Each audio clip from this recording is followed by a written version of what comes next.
Hello everybody and welcome back to the class. So computer हमें पता है JKSSP में एफए के लिए 10 मार्क्स जो है ये रखता है।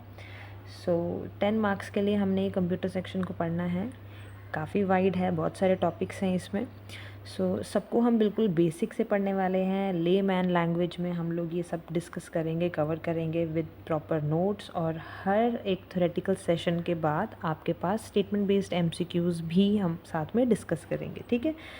पहले हम थ्योरी डिस्कस करेंगे, फिर उसके बाद उस चैप्टर के जो स्टेटमेंट बेस्ड MCQs हैं वो हम डिस्कस करेंगे। तो आज की शुरुआत हम करते हैं चैप्टर 1 के साथ, जो कि है इंट्रोडक्शन टू कंप्यूटर। पहले बिल्कुल बेसिक बातें जो हैं वो डिस्कस कर लेते हैं। जैसे कंप्यूटर वर्ड जो है ये एक लैटिन लैंग्वेज से डिराइव किया गया है। कंप्यूटर एक इलेक्ट्रॉनिक डिवाइस है जो इन्फॉर्मेशन को, डाटा को मैनिपुलेट करती है according to the set of instruction. बाकी ये डाटा को स्टोर कर सकती है, रिट्राइव कर सकती है और प्रोसेस कर सकती है। कंप्यूटर किस लिए यूज़ करते हैं हम लोग? डॉक्यूमेंट्स को टाइप करने के लिए, ईमेल भेजने के लिए और इंटरनेट को ब्राउज़ करने के लिए, ठीक है। सबसे पहले हमारे पास आता है फंक्शनिंग ऑफ कंप्यूटर, ठीक है। कंप्यूटर जो है वो बेसिकली 4 तरह के फंक्शंस को परफॉर्म करता है। वो क्या है? सबसे पहले इनपुट, प्रोसेसिंग, आउटपुट और स्टोरेज। सबको समझते हैं। इनपुट में क्या है कि इन्फॉर्मेशन या फिर जो डेटा है उसको हम कंप्यूटर में जब एंटर करते हैं उसे हम कहते हैं input. Basically it sends data and instructions to the CPU को डाटा जो है ये प्रोवाइड करवाता है। उसके बाद हमारे पास आता है प्रोसेसिंग। प्रोसेसिंग क्या है? It is the sequence of actions taken on data to convert it into information which is meaningful to the user. ये कैलकुलेशंस के लिए, कंपैरिजंस के लिए या फिर डिसीजन मेकिंग के लिए कंप्यूटर के द्वारा यूज़ किया जाता है। ऑलराइट। फिर हमारे पास नेक्स्ट आता है आउटपुट। आउटपुट क्या करता है? ये प्रोसेस्ड डाटा को रेडी करता है, अवेलेबल करता है यूज़र के लिए, ठीक है। ये मेनली किस लिए यूज़ होता है कि जो हमने डिज़ायर्ड रिज़ल्ट हैं वो यूज़र को प्रेजेंट करे as per the set of instructions जो हमने इनपुट डाला था, उसको वो फाइनल प्रोसेस करके जब हमें प्रेजेंट करता है, डिस्प्ले करता है, तो ये आउटपुट फंक्शन के अंडर आता है, राइट। फिर उसके बाद आता है सबसे इम्पॉर्टेंट फंक्शन जो कि है स्टोरेज का। कंप्यूटर हमें पता है डाटा को स्टोर करता है और प्रोग्राम्स को स्टोर करता है परमानेंटली अनटिल एंड अनलेस हम उसे डिलीट करें, है ना। ये इन्फॉर्मेशन को स्टोर करता है, ठीक है। फिर उसके बाद हमें जब भी चाहिए होता है फ्यूचर में वो इन्फॉर्मेशन, हम उसे कभी भी रिट्राइव कर सकते हैं। ये 4 बेसिक फंक्शंस होते हैं कंप्यूटर के। ऑलराइट। इसके बाद आता है हमारे पास फीचर्स ऑफ कंप्यूटर, ठीक है। कंप्यूटर के बारे में हम डिस्कस करेंगे कि वो कैसा कैसा होता है। सबसे पहला फीचर हमारे पास क्या है? इसका स्पीड। जो कंप्यूटर है ये डाटा को बहुत फास्ट प्रोसेस करता है at the rate of million of instructions पर सेकेंड, ठीक है। फिर उसके बाद आता है एक्यूरेसी। कंप्यूटर क्या करता है? हाई डिग्री ऑफ एक्यूरेसी में हमें डाटा प्रोवाइड करता है। और वो कैसे रिस्पॉन्ड करता है? They respond to the user as per the input instruction. जैसा हम इनपुट डालेंगे वैसा ही वो हमें रिज़ल्ट प्रोवाइड करेगा, ठीक है। एक्यूरेसी जो है वो बिल्कुल हाई लेवल की रहती है। फिर उसके बाद आता है स्टोरेज कैपेसिटी। जो कंप्यूटर्स हैं ये कैपेबल होते हैं कि ह्यूज अमाउंट ऑफ डेटा को वो स्टोर करके रख सकें, ठीक है। बाकी ये इस पर भी डिपेंड करता है कि कंप्यूटर की जो हार्ड डिस्क है उसकी कैपेसिटी कितनी है। ऑलराइट। फिर उसके बाद आता है वर्सिटैलिटी। जो कंप्यूटर हैं they can do different types of work simultaneously. एक ही वक्त पर हम इंटरनेट भी चला सकते हैं कंप्यूटर में, उसी वक्त पे हम लोग म्यूज़िक सिस्टम भी ऑन करके रख सकते हैं, उसी वक्त पे हम लोग इंटरनेट भी सर्व कर सकते हैं ना। तो बहुत सारे काम हम एक ही वक्त पे जब हम करते हैं उसे हम कहते हैं वर्सिटैलिटी, राइट। फिर उसके बाद आता है ऑटोमेशन। इसमें क्या है कि एक बार जब हम इंस्ट्रक्शंस दे देते हैं कंप्यूटर को कि हमने XYZ ये काम करना है, मान लो कोई कैलकुलेशन करनी है, ठीक है, तो कंप्यूटर क्या करता है? वो खुद ऑटोमेटिकली कर लेता है, ठीक है। हम जस्ट उसको बोल देंगे कि हमने 2 और 2 को ऐड करना है, जितनी भी कैलकुलेशन है वो सारी खुद करके हमें जस्ट रिज़ल्ट प्रोवाइड कर देगा कि भाई 2 और 2 तो 4 होता है, ठीक है। फिर उसके बाद आता है डिलीजेंस। डिलीजेंस में क्या होता है कि जैसे ह्यूमंस जो हैं उनको हम ज़्यादा काम दे देते हैं, थक जाते हैं, बट कंप्यूटर में ऐसा नहीं है, मोनोटोनी नहीं है, टायर्डनेस नहीं है, कोई लैक ऑफ कंसंट्रेशन नहीं है, they can work for hours without creating any errors, ठीक है। फिर उसके बाद हमारे पास आता है सीक्रेसी। सो जो इन्फॉर्मेशन की लीकेज है वो कंप्यूटर में बच जाती है, क्योंकि हमारे पास क्या होता है, लॉगिन सिस्टम होता है। हम पासवर्ड प्रोटेक्शन हमें प्रोवाइड करता है कंप्यूटर, हमारे पास लॉगिन आईडी है, पासवर्ड है, जब तक हम उसे लॉगिन नहीं करेंगे कंप्यूटर खुल नहीं सकता है, ठीक है। सो सीक्रेसी का जो लेवल है वो कंप्यूटर में प्रेजेंट रहता है। फिर उसके बाद आता है रिलायबिलिटी। सो जो कंप्यूटर्स हैं they are more reliable than human beings. Computers जो हैं वो हमेशा एग्जैक्ट रिजल्ट हमें देते हैं, और एरर्स की जो पॉसिबिलिटी है वो सिर्फ तभी हो सकती है जब हमारा इनपुट जो है वो गलत है, ठीक है। अपने आप तो कंप्यूटर कभी गलत नहीं बताता है, ऑल राइट। फिर आपके पास लास्ट में आता है प्लग एंड प्ले। सो जो कंप्यूटर्स हैं उनके पास ये एबिलिटी होती है कि वो ऑटोमेटिकली न्यू हार्डवेयर को कॉन्फ़िगर कर सकते हैं, ठीक है। कोई भी नए कंपोनेंट को वो कॉन्फ़िगर कर लेते हैं। जैसे ही आप पेन ड्राइव लगाते हो तो सारा फंक्शनिंग जो है वो प्रेजेंट हो जाती है डिस्प्ले में, एंड आप अपनी चॉइस के अकॉर्डिंगली अपना काम जो है उसमें से कर सकते हैं, राइट। ये थे हमारे फीचर्स ऑफ कंप्यूटर। तो इसके बाद हमारे पास आता है generation of computer. So generation basically क्या होता है, it is the state of improvement in development of system. हमें पता है कि हर बार जो कंप्यूटर सिस्टम था उसमें पहले से बेहतरीन चीज़ें जो थी वो एडिशन होकर कर हमारे पास प्रेजेंट आती थी, और वो ऐसी चीज़ें, ऐसे चेंजेस होते थे, ऐसे टेक्नोलॉजिकल डेवलपमेंट होते थे जिन्होंने कंप्यूटर को, उनका वे ऑफ ऑपरेटिंग जो था वही बिल्कुल उसमें रेवोल्यूशन ले आया था, ठीक है। तो उसे हम कहते हैं जनरेशन। सो बेसिकली हम देखें तो ये 5 जनरेशन्स है जिनका टेबुलर फॉर्म में मैंने यहाँ पर रखा है। सो आपको याद करने में भी आसानी होगी, रिवाइज़ करने में भी आसानी होगी। सो यहाँ पर हमारे पास पहले जनरेशन्स हैं कंप्यूटर के, फिर उसके बाद हमारे पास यहाँ पर आते हैं स्विचिंग डिवाइसेस, फिर उसके बाद स्टोरेज डिवाइसेस, यहाँ पे ऑपरेटिंग सिस्टम, फिर उसके फीचर्स हैं, फिर उनके एप्लीकेशंस हैं, कहाँ कहाँ यूज़ हुए थे, ठीक है। सो जो फर्स्ट जनरेशन थी उसमें क्या यूज़ हो रही थी, वैक्यूम ट्यूब्स, ठीक है। इनकी जो स्टोरेज डिवाइसेस थी वो थी बड़ी बड़ी मैग्नेटिक ड्रम्स, ठीक है। सो बैच ऑपरेटिंग सिस्टम यहाँ पर यूज़ हुआ करता था, और फीचर्स इसके क्या थे, ये फास्टेस्ट कंप्यूटिंग डिवाइस थी और large amount of heat produce करती थी और नॉन पोर्टेबल थी, ठीक है। साइज़ बहुत बड़े होते थे इनके, और बेसिकली तब ये यूज़ की जाती थी साइंटिफिक पर्पसेस के लिए, ठीक है। फिर नेक्स्ट जनरेशन में क्या आया, देर वर ट्रांजिस्टर्स, और जिनकी स्टोरेज डिवाइसेस क्या थी, देर वर मैग्नेटिक कोर टेक्नोलॉजी, ठीक है। फिर ऑपरेटिंग सिस्टम की बात करें तो टाइम शेयरिंग ऑपरेटिंग सिस्टम और मल्टीटास्किंग ऑपरेटिंग सिस्टम था, जिसमें असेंबली लैंग्वेज या हाई लेवल लैंग्वेज यूज़ हुई जाती थी, ठीक है। फीचर्स में यहाँ पर क्या है, बड़े रिलायबल होते थे, हार्डवेयर फेलियर कम होता था, पोर्टेबल होते थे, और हीट की जनरेशन जो थी वो कम होती थी।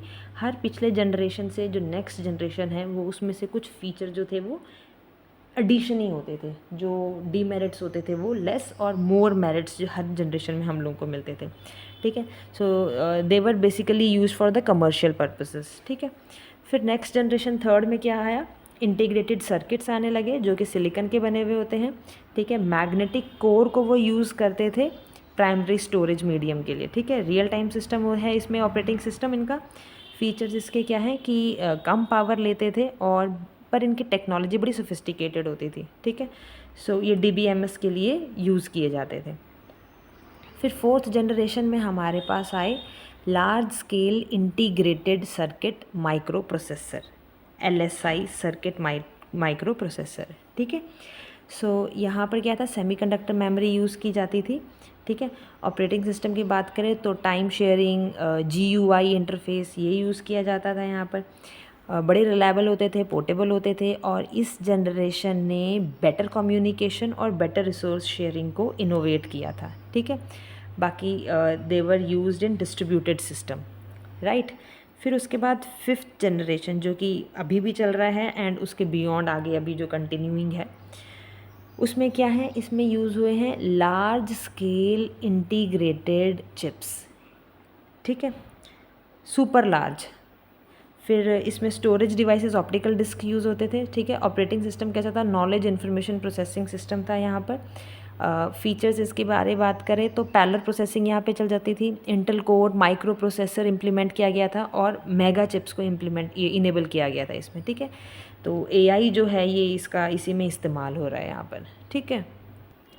इसके बाद हमारे पास आता है क्लासिफिकेशन ऑफ कंप्यूटर।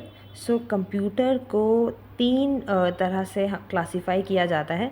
सबसे पहले on the basis of size, on the basis of work and on the basis of purpose. In basis पर ये क्लासीफाई होता है, ठीक है। तो सबसे पहले हम डिस्कस करेंगे on the basis of size. तो इसमें हमारे पास आते हैं micro computer, mini computer, main frame और सुपर कंप्यूटर, ठीक है। सो ये फ्लो चार्ट के तरीके से आपको याद करना आसान हो जाएगा, इस हिसाब से मैंने यहाँ पे बनाया है। ये सारे नोट्स जो हैं ये आपको डिस्क्रिप्शन में लिंक दिया हुआ है, वहाँ पर बिल्कुल इसकी इमेजेस जो हैं वो आपको स्कैन रूप में मिल जाएंगी, ठीक है। You just have to go there, link में सारा मटेरियल जो है वो अवेलेबल होगा। सो बेस्ड ऑन साइज़ पे पहले हम डिस्कस करें माइक्रो कंप्यूटर में, तो इस टाइप के जो कंप्यूटर्स थे दे वर लीस्ट पावरफुल और बहुत ज़्यादा यूज़ किए जाते थे क्योंकि ये पोर्टेबल होते थे। और माइक्रो कंप्यूटर में बेसिकली तीन basic category physical equipment use की जाती थी। उसमें क्या आता था, system unit, input output unit आती थी और मेमोरी यूनिट आती थी, ठीक है। अब माइक्रो कंप्यूटर के कुछ टाइप्स यहाँ पर मैंने लिखे हैं, क्या क्या हैं। Personal computer, laptop, notebook, palm top, tablet, work station computer, ठीक है। सो ये सारे यहाँ पर इसके अंडर आते हैं, माइक्रो कंप्यूटर के अंडर, ठीक है। फिर उसके बाद हमारे पास आता है मिनी कंप्यूटर। मिनी कंप्यूटर जो है जैसे नाम से पता चल रहा है smaller in size but faster, और जो इसकी कॉस्ट है इसके कंपैरिजन में थोड़ी सी कम है, ठीक है। इसके मेन फ्रेम के कंपैरिजन में थोड़ी सी कम है, ठीक है। सो स्टार्टिंग में जो मिनी कंप्यूटर थे they were design to carry out some specific task, जैसे इंजीनियरिंग वगैरह के लिए या कैलकुलेशंस करने के लिए। बट अब क्या है, they are used as central computer, जिसको हम सर्वर भी कहते हैं, ठीक है। फिर इसके बाद आते हैं हमारे पास मेन फ्रेम कंप्यूटर।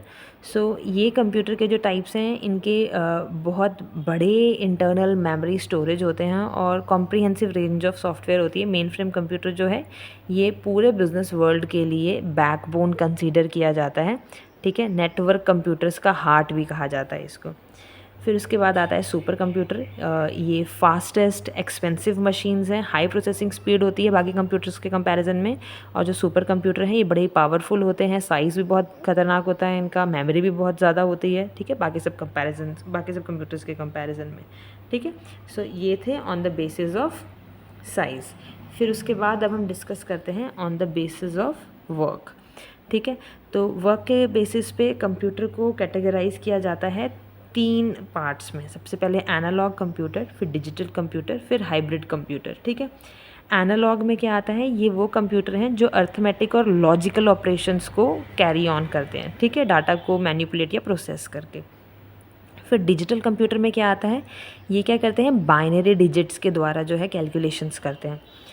फिर हाइब्रिड में क्या आता है, ये एनालॉग और डिजिटल इन दोनों का कॉम्बिनेशन आता है, ठीक है। जैसे कि हॉस्पिटल्स में जो मशीन्स यूज़ होती हैं ईसीजी, वहाँ पर देखो एनालॉग काम भी चलता है और डिजिटल भी वहाँ पे काम चलता है, दोनों का दोनों चलता है, ठीक है। सो ये हाइब्रिड के अंडर आ जाता है। फिर उसके बाद आता है तीसरा classification on the basis of purpose. So purpose के बेसिस पे हम कंप्यूटर को दो हिस्सों में डिवाइड करते हैं, एक आता है जनरल पर्पस कंप्यूटर, एक आता है स्पेशल पर्पस कंप्यूटर।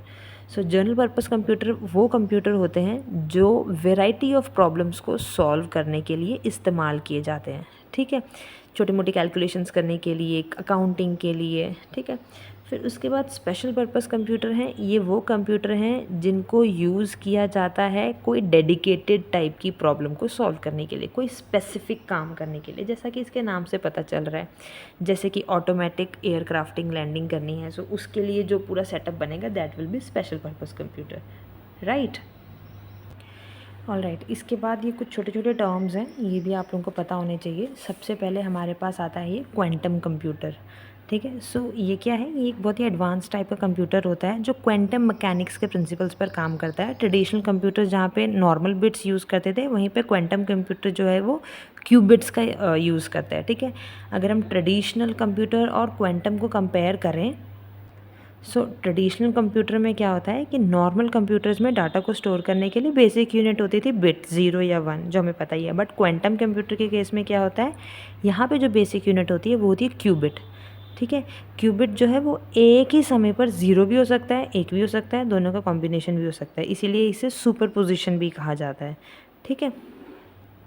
इनका इस्तेमाल जो क्वांटम कंप्यूटर्स का है, बेसिकली अगर आपने कोई न्यू ड्रग की, न्यू मेडिसिन की डिस्कवरी करनी है ना, तो उसमें यूज़ किया जाता है। वेदर फोरकास्टिंग करनी है, उसमें यूज़ किया जाता है।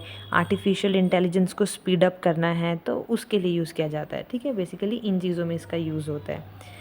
फिर उसके बाद हमारे पास आते हैं नैनो कंप्यूटर्स। नैनो कंप्यूटर्स क्या होता है? ये एक ऐसा कंप्यूटर होता है जिसका साइज़ बहुत ही छोटा होता है और नैनो टेक्नोलॉजी पर बेस्ड होता है। नैनो का मतलब हमें पता है क्या होता है। 1 नैनोमीटर जो है, 1 नैनोमीटर जो है वो किसके इक्वल होता है?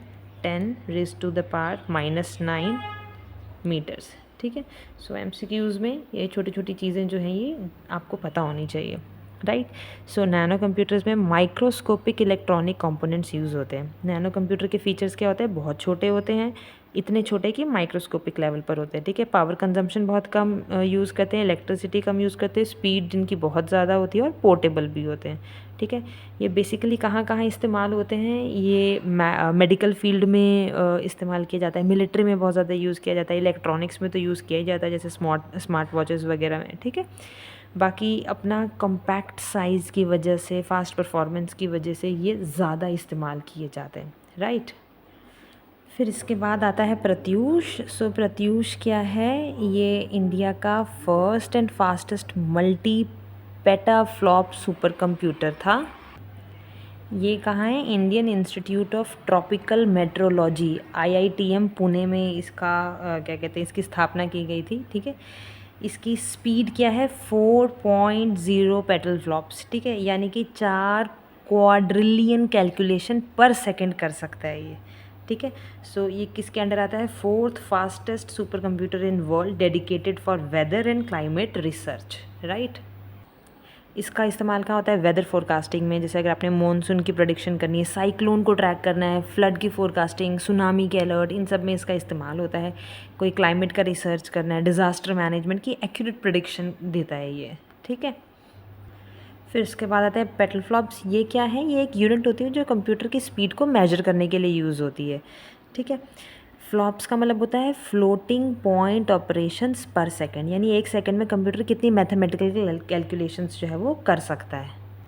ये भी बेसिकली बड़ी बड़ी साइंटिफिक कैलकुलेशंस के लिए, वेदर प्रेडिक्शंस के लिए, स्पेस रिसर्च वगैरह के लिए इस्तेमाल किया जाता था इनका। ठीक है, ऑल राइट, अब हम मिलेंगे इस चैप्टर के स्टेटमेंट बेस्ड एमसीक्यूज़ के साथ। ठीक है, बाकी ये नोट्स जो हैं ये मैं अभी अपलोड कर देती हूँ, so you can just go and check out, वहाँ से आपको मिल जाएंगे। अब इनके स्टेटमेंट बेस्ड एमसीक्यूज़ को हम नेक्स्ट क्लास में डिस्कस करेंगे। All right, so till then take care and happy learning.